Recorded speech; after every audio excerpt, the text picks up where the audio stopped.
Hey, what's up everybody? Video 44 coming at you with another video. Alright, so I'm going to pick a rabbit out of the hat as it pertains to the next series I want to talk about. Obviously in the last one we talked about the Orlando Magic and the Cleveland Cavaliers. I think in this one I'll jump over to the Western Conference. Yeah, let's go with the West on this one. Talk about the Phoenix Suns and the Minnesota Timberwolves. Now, from what I understand, the Suns have swept the Timberwolves, if I'm not mistaken. That's what I come to understand. They haven't beaten the Timberwolves in a very long time. They had a different iteration of their Suns team last year without Bradley Beal. Didn't really have a whole lot of success against that version. This year, Bradley's now part of the team, and they didn't have a whole lot of success against that version. So, you have to break down each matchup to really know. I haven't done that. I'm just kind of going by hearsay in regards to that, and based on my understanding of the teams, being a Laker fan, faced them many times this season. And just kind of going off what I think in my head, not necessarily too much of that information being incorporated into my opinion right now. But it is worth saying that the Suns have been beating the crap out of the Minnesota Timberwolves pretty much for 2 years now. And beat them in the last game yesterday too by a whole lot, if I'm not mistaken, with the Minnesota Timberwolves trying to work Cat back into the equation. He had been out for what, a month or so with the knee. They tried to work him back in. I told y'all in one video that I made that I didn't think that was a good idea. But you probably want to work him in a situation that doesn't have so much on the line for yourself. I don't think it's a plus bringing players back in a one and done situation or a one game situation where something matters. You more so want to do that in a series, but they chose a different direction. They lost the game. So I think this is a situation where you got to look at, first of all, the Phoenix Suns have a really nice lengthy team that's underrated in the sense that you got Bol down there, you got Royce O'Neal down there, you got Kevin Durant's length, you're dealing with Jusuf Nurkic's length. That right there to me tells me that they match up with the Timberwolves a bit better than people think. Now I'm not really certain, to be honest with you, how well that's going to translate with a healthy a healthy Cat, Big Cat, and a healthy Rudy Gobert. Because those guys are going to patrol the paint pretty steady, create a lot of problems in that regard. But for me, as someone who's paying attention from the outside looking in, I really think that that's an interesting situation that the Minnesota Timberwolves are going to be facing when you consider that underrated length that the Suns are bringing to the table. Now, obviously, when you're talking about the Suns, you're talking about the big three there: Kevin Durant, Devin Booker, Bradley Beal. They haven't played a whole lot of basketball together as of late. All season long, they've been waiting for one another to get healthy. Sometimes you have 2 out of 3, that kind of thing. But right now, they're all together. They're all playing good basketball. And I think with Devin Booker having played the point guard position pretty much all season, he's pretty much worked into the equation how best to utilize his strengths down there playing that position. Bradley Beal can do it as well. So you have ball handlers down there. Now, of course, we got to tell you guys that Grayson Allen signed his contract this morning. If I'm not mistaken, it was this morning or last night. $70 million, multiple years. I'm not sure how many years they gave him, but they locked him up. I think that was a very good decision. It's something that the Milwaukee Bucks should have done. They'd be a lot better team right now if they would have done that. But nevertheless, they tossed him into that trade for Dame Lillard, a 3-way deal. I think that's how that went. I don't know. He found himself in Phoenix somehow and has really been a fantastic shooter for them. I think he's going to be somebody who's going to make a lot of noise in this series. So congratulations to Grayson Allen. Well deserved. I think that's a decent investment for the Phoenix Suns, especially since they have everybody else locked up for multiple years. You want your main role player locked up for multiple years as well, and I think they've done that. So I look at him as somebody who's going to stretch the floor, create problems, but he's also going to have some really positive defensive players on him. You think about McLaughlin, you think about McDaniels and all the different defensive players that are down there. Morris from Detroit is now with the Minnesota Timberwolves. He's been playing some good ball for them since getting back healthy. Obviously, Mike Conley you're considering. Obviously, Ant-Man. You know, they have a lot of players that they're going to be throwing at these Phoenix Suns that should make this an interesting matchup for the Suns. They're not going to just be able to run past Minnesota with this with these brands of guards that they have down there that can really be scrappy defensively. Minnesota's the best defense in the league right now. Rudy Gobert's been doing a fantastic job controlling the paint, getting in passing lanes, just ultimately being a pest down there in the interior.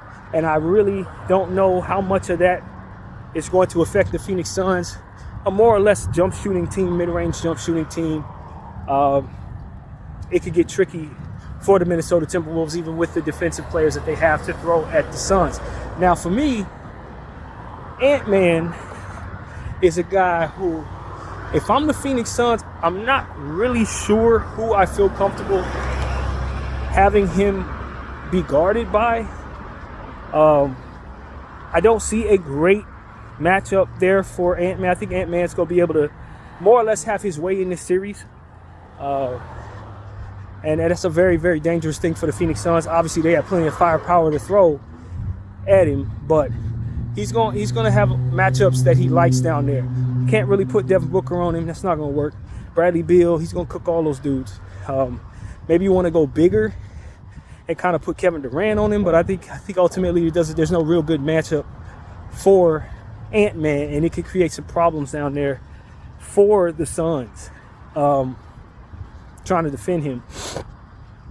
As to where I think, if I'm looking at this correctly, the Minnesota Timberwolves, on the other hand, are going to have a whole lot of trouble with pretty much all of their guards, because these guys can pretty much cook anybody. Obviously, you got McDaniels down there. Obviously, Ant-Man's taking somebody, so that cancels out Kevin Durant and Devin Booker in theory. But then you have to wonder if Bradley Beal's size is going to affect who else they're going to be having down there trying to guard him. You're looking at, Mike Conley. Is he checking Bradley Beal? I don't like that. I don't like that for him. Are you kind of getting away from Mike Conley and maybe trying to lean into more of Kyle Anderson rotations?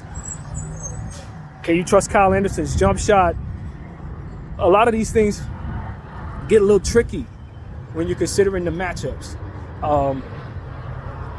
I think the edge for me probably goes to Minnesota, because I genuinely think that McDaniels is going to disrupt Kevin Durant quite a bit.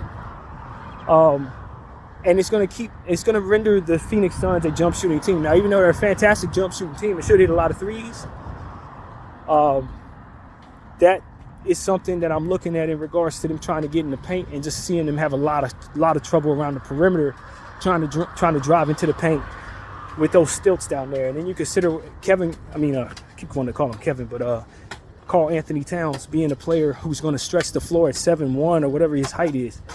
If he's back healthy, playing the way he's supposed to play, that dynamic, I don't really see an answer for the Phoenix Suns, and can offset a lot of the scoring that could come from that big three. So if Big Cat's playing his best ball, which it's not the greatest bet given the fact that he's fresh off injury, but by the middle of the series, I think he'll be himself. I don't know who you got trying to guard him. Maybe you throw Bol on him. Good luck. Maybe you hope for the best, put Kevin Durant on him, but you run the risk of him being able to push around whoever you put in front of him if you're the Phoenix Suns. So that's dangerous to me. I think that when it really comes down to it, I wonder if the length of the Phoenix Suns, which is strong enough to open some eyes, is going to be strong enough to actually overcome what Minnesota's bringing to the table, especially with a healthy McDaniels down there. And then you got to consider, off of the bench, Naz Reid for the Minnesota Timberwolves. He might be the great equalizer for everything, because it's only been so much scoring you can get out of those big three, Booker, KD, and Bradley Beal. It's only but so much scoring I'm getting out of it. Once we start going to the bench, I like Minnesota's bench better than I like the Phoenix Suns bench as a whole. Now I'm requiring Grayson Allen to shoot well. Now it's required that Bobo play well off the bench. Now you need those role players for the Phoenix Suns to be available. I don't know if Gordon is available. I think he's been out for a while. I'm not really sure what the situation is. But if they can get something out of Eric Gordon in this series, that would go a long way in helping them with their depth for the Phoenix Suns. Royce O'Neal's going to have to play some hellacious basketball on both sides of the floor, which he's capable of doing this playoff time. I think he can elevate his game right now. But I tell you, man, both of these teams have their issues. One I've heard a lot about is the Minnesota Timberwolves late game execution. Their offense is not very good down the stretch of basketball games. That could really hurt them against a team like Phoenix, who should not have that problem at all with the type of talent that they have on the floor closing the game. And it gets tricky when you start thinking that way. You start to wonder if down the stretch McDaniels and Edwards and these guys are going to be able to get the stops necessary against a team like Phoenix, who's definitely going to be hitting high percentage shots in the fourth quarter of these games. And during playoff time with this type of talent, that trio, to me, if the game is close, I trust much more than Minnesota to close games out. Throughout the meat and potatoes of games, Minnesota could control the boards, get stops, depending on how foul trouble goes, probably have advantages with height.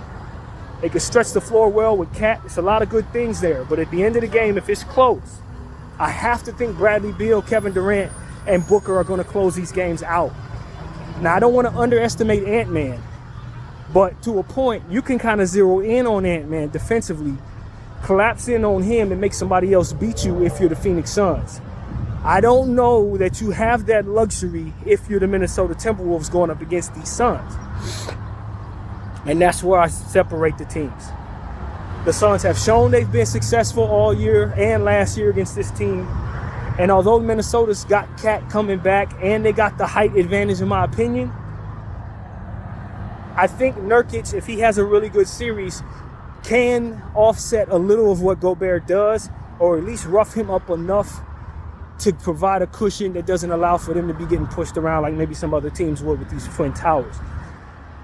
Bobo is a huge factor to me. If he's going to play well in this series and he's going to be pushing the ball and doing the things that he does, if he can create as much of a threat as necessary, depending on how they have him in the lineup, if he's coming off the bench, if he can be as much of a threat as necessary to draw fouls against the Rudy Goberts, draw fouls against McDaniels and these guys, and get enough of them in a position to where they're wasting fouls on him and not on the big three, that also works in the favor of the Phoenix Suns. So I just like, right now, I like the Phoenix Suns to probably win the series in 6 or 7 games, because I just think down the stretch of basketball games, the same problem the Lakers have with the Denver Nuggets and many others is the same problem I think Minnesota's going to have with the Suns ultimately.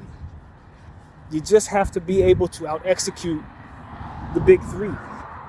And I don't know that they have the ability to do that. I don't know that they have the personnel in full to do that. In fact, I'm pretty certain they don't. So much of what Minnesota needs to happen is they're going to need to get big leads and hold big leads and make the games as much of a blowout as possible, in my opinion. And I don't know that you can do that against this big three, even though they do have defensive players that should disrupt. I don't know that they have ultimately what they need to get enough of a cushion to where the game's not close so they can win outright. Definitely not 4 out of 7 times. So that's what it really comes down to for me, man. The matchups are a little tricky. I think both teams have advantages. Both teams are severely flawed in some key areas. I'm not so sure what to think of either of their benches, really. And I'll tell you, man, the great equalizer, I'll say this again, is Naz Reid. If Naz Reid is hitting like 5 and 6 threes like he's capable of doing against the Lakers, if he plays like that against the Suns, he can be the difference for the Minnesota Timberwolves winning the series if he's a superstar. The problem is, it's kind of hard to see him get back into a position where he can have that type of role because Big Cat's back. And he did a lot of that damage when Big Cat was out. So sometimes bringing back players, even though they have big roles and they can do big things, doesn't necessarily allow for other guys who are capable of doing big things to do all of what it is they're capable of doing. And that's the problem that I think the Minnesota Timberwolves are running into. The Phoenix Suns can have more of their best on the floor at every given moment than the Minnesota Timberwolves will be able to have their best on the floor for every given moment. Because you can't necessarily have Naz Reid, Rudy Gobert, and Karl Towns on the floor at the same time. And in order for you to be at your best, you want those three players to be at their best, to get the most out of their minutes. I think that they can withstand foul trouble a bit better than Phoenix can. And I trust Minnesota in theory. Actually, I don't know. I want to recant that thought. I was going to say I trust them to stay more healthy. But Minnesota, with Big Cat's health issues, trying to rush back or trying to work his way back into the equation versus the big three in theory right now being healthy. Although I don't know how long they're going to stay that way since they haven't been all season. But right now, they're healthy. So long as health permits, I like the Phoenix Suns to win this series. So long as health permits. Now, if one of these big three get removed from this series, I'm changing everything. It goes straight to Minnesota. The Phoenix Suns, and I've been saying this all season, are not constructed to play without all three of those big three. It's why they've been a decent to mediocre basketball team all year long. It's because they haven't had that trio in place healthy pretty much the whole time. But right now, going into the playoffs, they are healthy.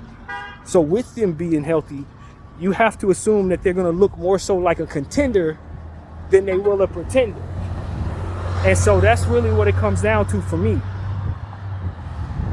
Can they, the Phoenix Suns, keep Bradley Beal on the floor? I'm not so worried about Kevin Durant. He's a little more durable, and Devin Booker's been pretty durable for the most part. I think he's 100% healthy. But Beal, if Beal is not out there, and they're relying upon Grayson Allen and more so of the bench to make up the scoring that he's otherwise supposed to be providing, Minnesota will run away with this thing very quickly. They'll run away with this. It's not going to be hard for Minnesota to win this series if all three of them Suns ain't out there the whole time. They're going to need to be there the whole time, every game. And so I don't know how good of a bet that is, you guys. That's what it really comes down to. I don't think that's the greatest bet. Too many times Bradley Beal roll an ankle, hip this, knee that. It's just too much of that. He hasn't stayed healthy for longer than 2 weeks at a time. So that's what the question is. Can all three of them be on the floor to control and hold on to this series? And if they can be at their best, they're constructed to play like that. It leaves Grayson Allen open for shots. It leaves Nurkic to play his regular role, Bol off the bench, etc. It sets their team up right to play the way they were constructed to play. So that's really what it comes down to. That's why I like the Phoenix Suns so long as these guys are healthy, because I know that if they would have been healthy for 82 games, they'd probably be the number 1 seed or number 2 seed in the league right now, in the Western Conference right now. Because they really are that great of a contender. They're that difficult to defend when all three of these players are spacing the floor and attacking the way that they do. It's just something that you haven't seen very much this season. And so that's really what it comes down to, man. I'm going to assume the Phoenix Suns stay healthy. They're healthy right now. They're 100%. They've been together pretty much for a couple weeks now. Haven't had any issues. I think they ultimately out-execute the Minnesota Timberwolves down the stretch of these basketball games. And that is what is going to be the difference for me. So that's pretty much where I'm at, man. Phoenix in 6 is my official prediction. Of course, I'm not an expert on these teams, anything like that. But I did want to give you guys just a loose understanding of how I see these teams based on my experience as a Laker fan watching my team go up against them all season long. So that's pretty much what I have to say. My name is BDF44. I thank you all for watching, and I'm out.